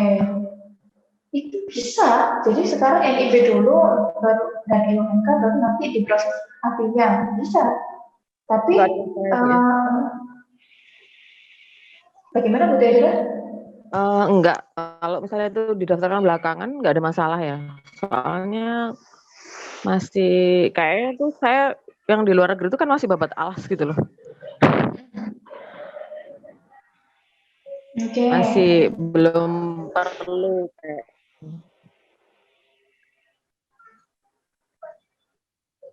Oke, ya kalau misalnya seperti itu gitu, itu gini, kalau misalnya diurus belakangan itu nggak apa-apa, nggak masalah selama dia nggak dapat teguran dari kepabeanan gitu dari Nah, selama ini kan kalau dari Bu Theodora ceritanya baru ke penjualannya baru ke salah satu teman ya Bu ya?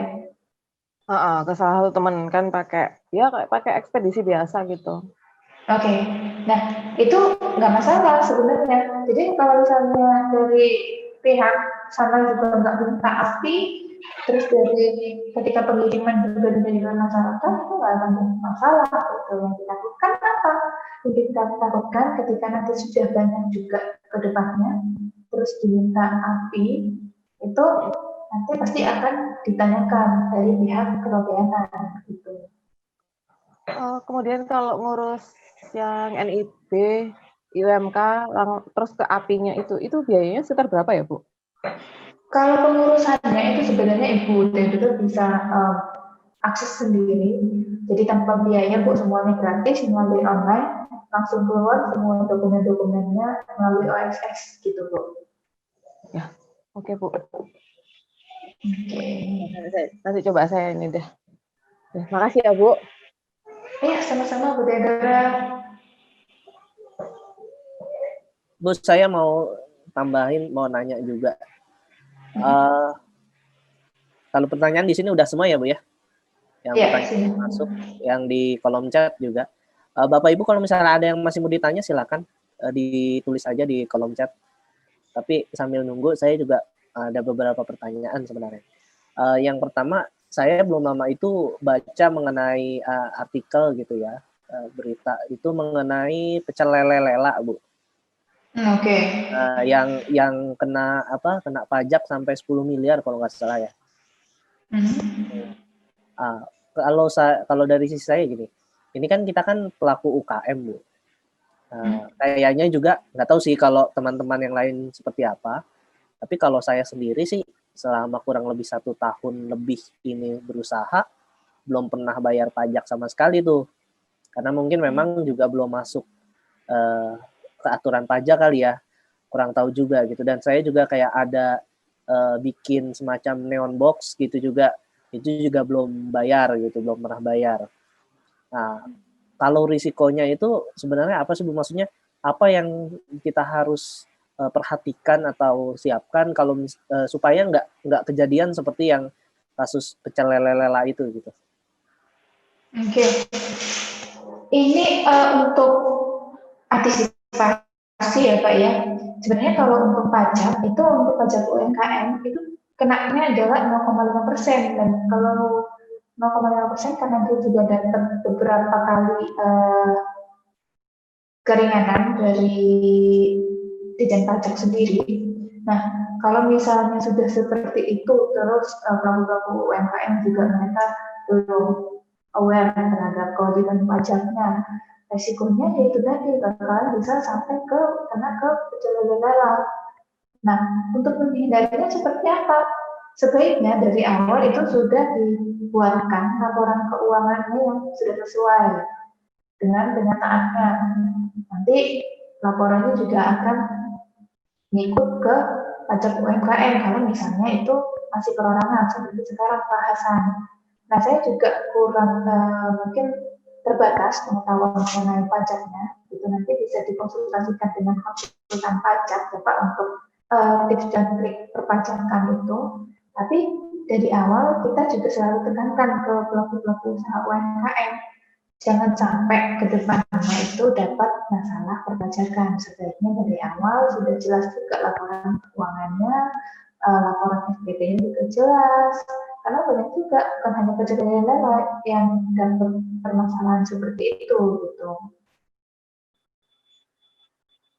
Berarti kalau bisa dibilang, itu 0,5% itu dari omset, Bu? Iya, dari omset. Dari omset bulanan kita, terus 0,5%. Itu nanti sebaiknya gitu ya kita laporkan ke pajak gitu, Bu. Betul, iya Pak.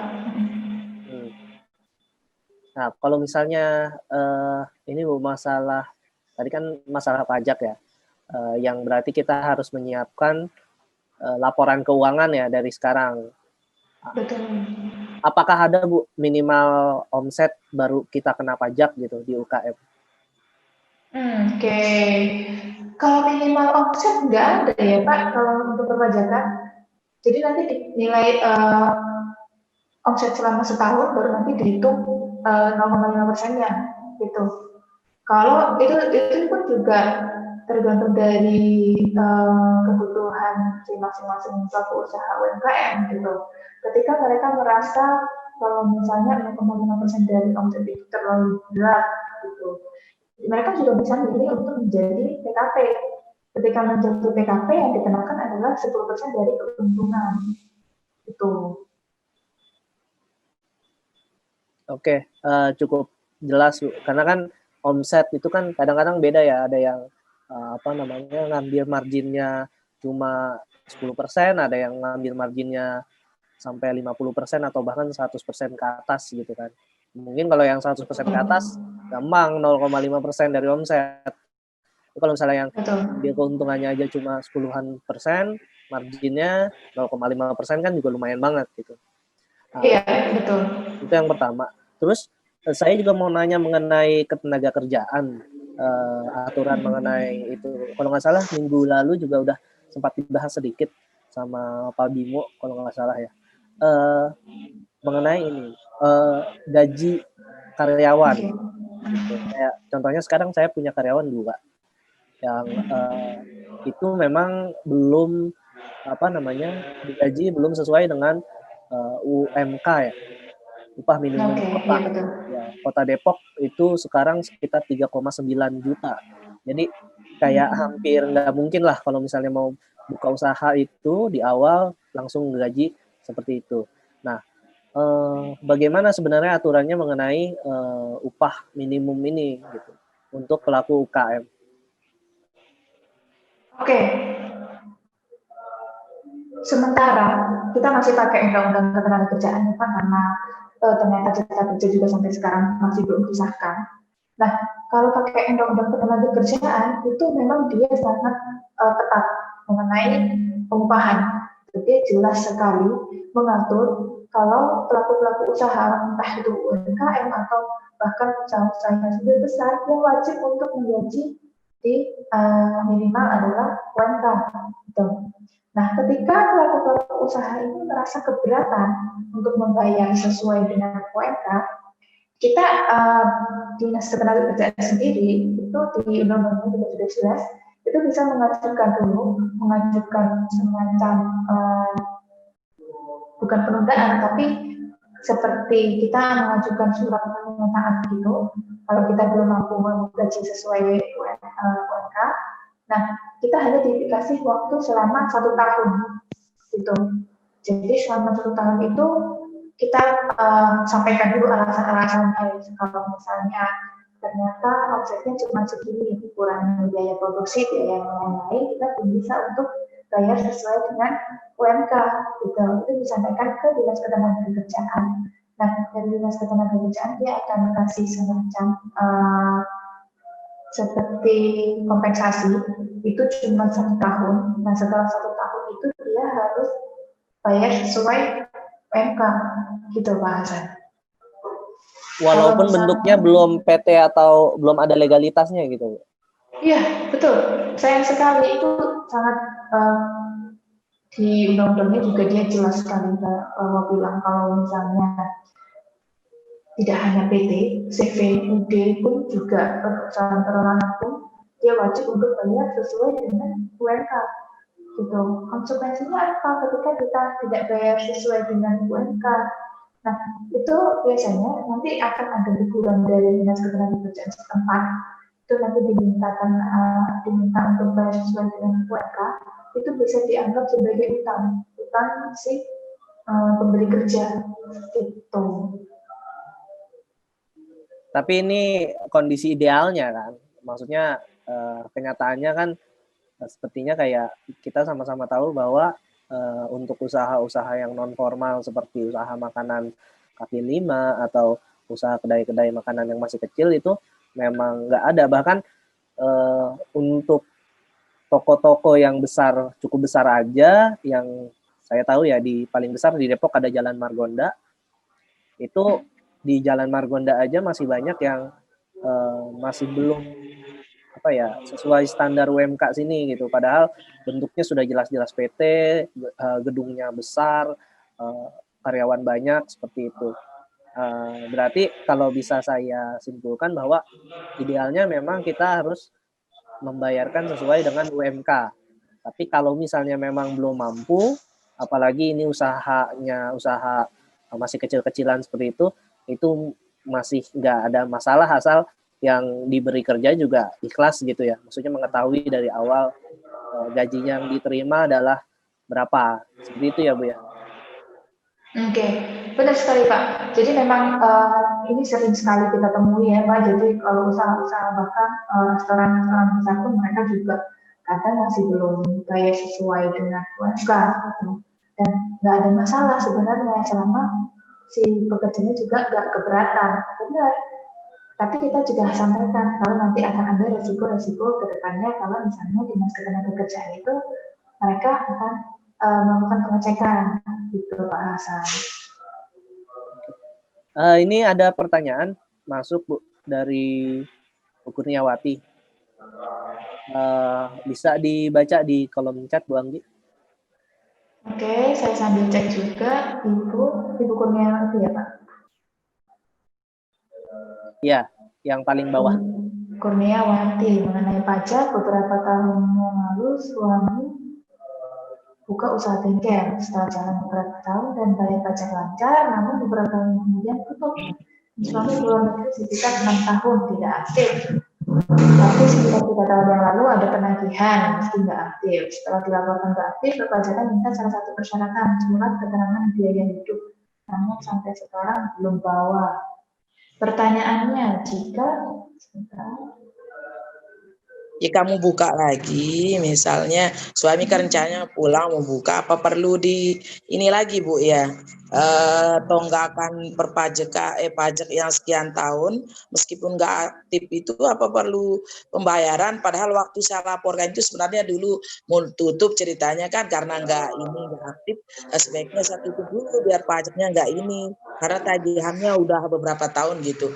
Nah cuman dia menyarankan kalau memang mau tutup, salah satu persyaratan itu tolong surat keterangan biaya hidupnya itu dari mana gitu, dari desa, misalkan dari luar negeri gitu kan, untuk ini itu diperlukan. Padahal saat itu lagi saat apa sih pembebasan pajak gitu. Tapi permintaannya tetap harus dibayar sekian satu kalau saya nggak salah. Akhirnya beberapa tahun nggak ini Bu. Setelah itu suami rencananya kan kalau pulang insya Allah akan buka lagi. Apa perlu saya melakukan pembayaran gitu dengan kurun waktu yang nggak aktif itu. Sampai sekarang sih nggak ada surat penagihan lagi Bu gitu.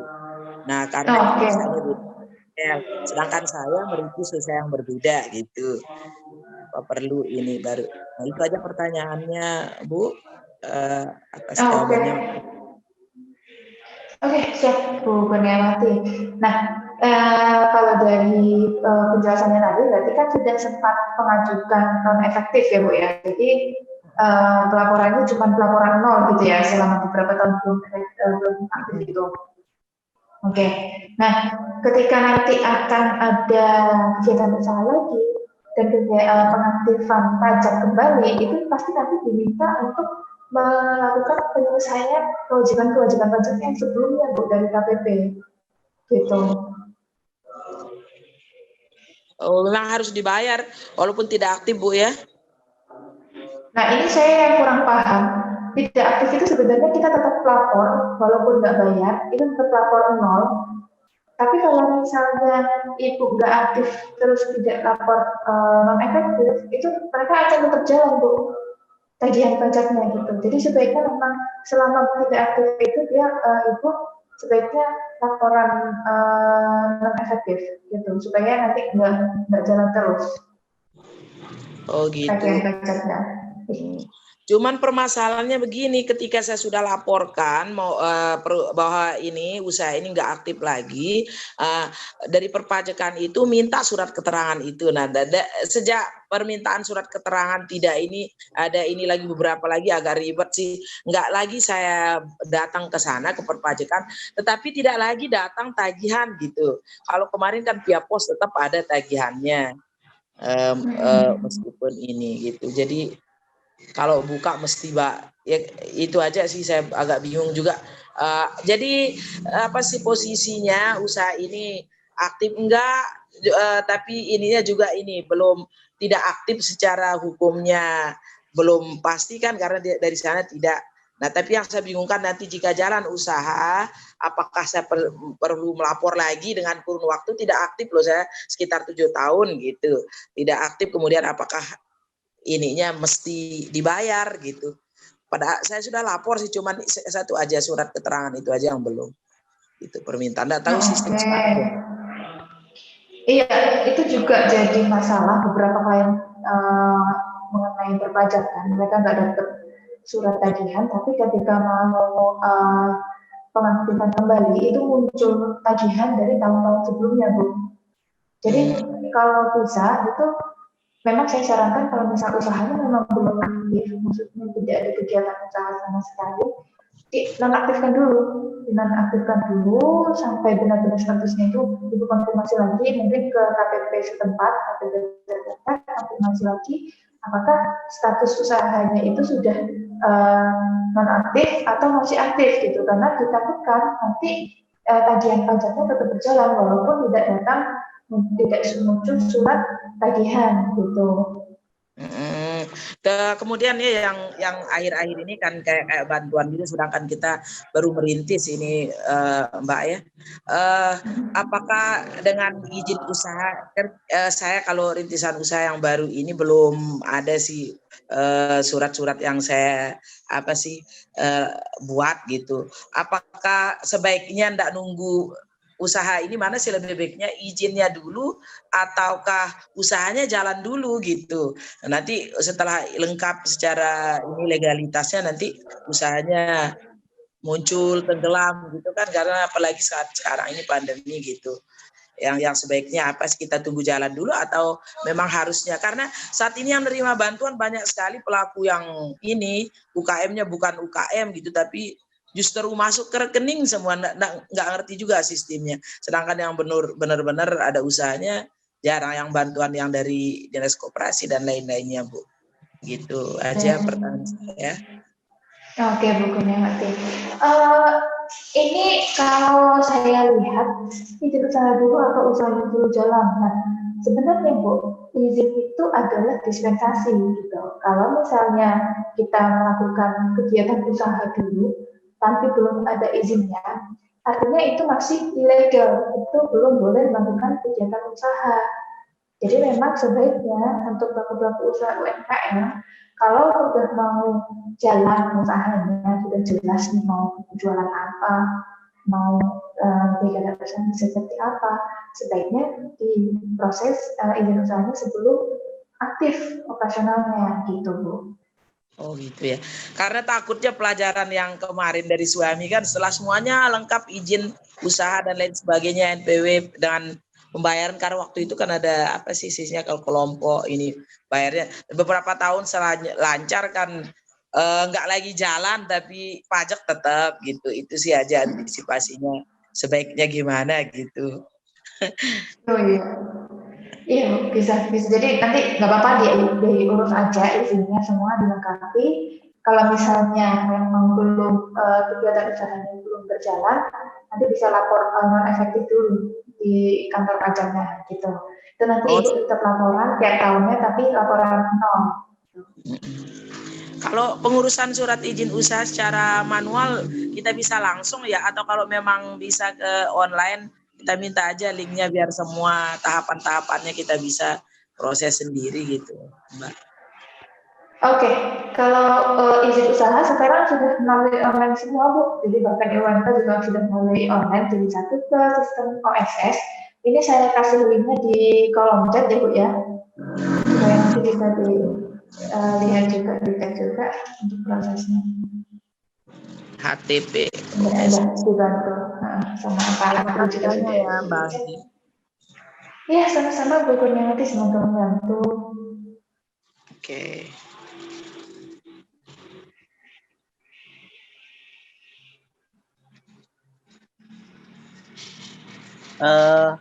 Apakah ada pertanyaan lagi dari Bapak Ibu semuanya?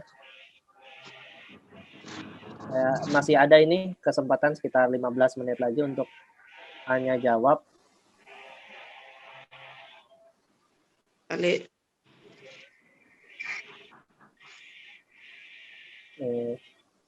Oke, kalau gitu sepertinya udah cukup ya. Jangan lupa juga ya diisi absennya, ini saya udah kirim ya. Untuk yang belum isi absen silahkan isi, diklik aja nanti langsung pilih namanya. Sebentar doang kok, nggak nyampe 1 menit. Kalau gitu sepertinya udah semua ya. Pertanyaan dari form yang kemarin dikumpulkan juga udah terjawab, yang dari kolom chat juga udah terjawab. Terima kasih kepada Bu Anggi dan Mas Adre yang sudah memberikan materi mengenai legalitas dan perizinan usaha pada sesi konsultasi hari ini. Mudah-mudahan kita semua bisa dapat manfaat ya, ilmu baru gitu mengenai legalitas dan perizinan usaha, karena memang informasi seperti ini tuh agak sulit ya kita dapatkan dibandingkan misalnya dengan informasi mengenai tips marketing atau tips catatan keuangan. Tapi materi mengenai legalitas dan perizinan ini justru yang sebenarnya penting tapi malah jarang kita dapatkan gitu. Nah, mudah-mudahan dengan pelatihan dan konsultasi hari ini mudah-mudahan bisa bisa mendapat ilmu baru nih kita. Mungkin kalau sekarang belum terlalu butuh ya, seperti yang tadi Bu Anggi sampaikan bahwa dilihat dulu kebutuhannya kita itu seperti apa. Kalau misalnya kita memang belum merasa untuk mengurus bikin PT, ya nggak perlu juga dipaksakan gitu. Apalagi misalnya sampai utang-utang atau sampai dari uang operasional yang sebenarnya dibutuhkan untuk diputar di usaha malah kita pakai untuk bikin PT. Kan mahal juga ya, lumayan ya, 7 sampai 10 juta tadi tuh. Itu belum lagi sama biaya-biaya yang lain. Biasanya sih pengalaman saya ya, kalau udah berurusan sama notaris biasanya nggak cuma segitu. Biasanya ada aja tambahan-tambahan lagi kayak gitu. Kalau misalnya memang masih belum butuh, bisa diputar lagi. Izin-izin seperti hak merek juga silakan dipikirkan apakah butuh atau enggak, karena itu juga harganya lumayan dan cuma bisa didaftarkan dan biayanya itu ternyata per kelas ya. Kalau misalnya ibu punya produk yang frozen food satu, punya buka warung juga satu, terus makanan yang kemasan juga satu, nah itu beda lagi, beda semua, berarti 3 tuh izin mereknya. Lumayan banget gitu kan. Mendingan kita puterin dulu di untuk operasional usaha kita. Tapi seenggaknya ilmu seperti ini sudah kita dapatkan supaya nanti ketika misalnya kita usahanya maju, ya mudah-mudahan semuanya maju ya usahanya, bisa buka cabang di mana-mana seperti itu. informasi seperti ini bisa bermanfaat gitu untuk kita ke depannya. Oke, dari saya itu saja cukup. Terima kasih sekali lagi buat Bu Anggi dan Pak Adre. Seperti biasa kita akan melakukan foto bersama dulu ya. Foto bersama dulu. Silahkan Mbak Yulinda. Di foto dinyalakan. Ya, video Bapak Ibu, kalau misalnya ini kameranya kalau misalnya bisa dinyalakan videonya. Ya. Silakan Mbak. Oke, saya mulai ya fotonya.